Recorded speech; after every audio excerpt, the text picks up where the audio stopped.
Belenşe ýaly 2020-nji ýylda Türkmenistanlyň başlangyjy bilen döredilen beýtaraplaryň dostlary toparna häzirki wagt içinde 25-den gowrak döwletiň goşulagyny bellemek gerek.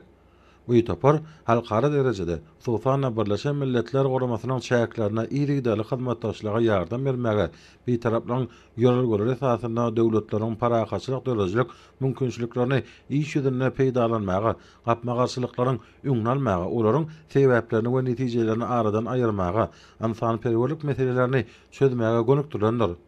Duşatmazlar ählimomy bähbetleri göz öňüne tutýan bu başlangyçlary ilerletmekde beýtaraplaryň dostlary toparynyň orny we goşandy barada netijeli pikir açdylar.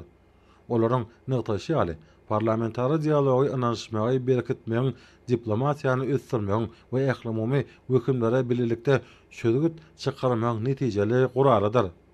Beýtaraplaryň dostlary topary we parlamentary hyzmatdaşlygy bu maksatlary we wezipeleri durmuşa geçirmeň iň amatly nusgasyna ýurdumyň daşary syýasatynyň mazmunynyň hassa sağlaşykly häzete eýe bolýan görnüşine görli.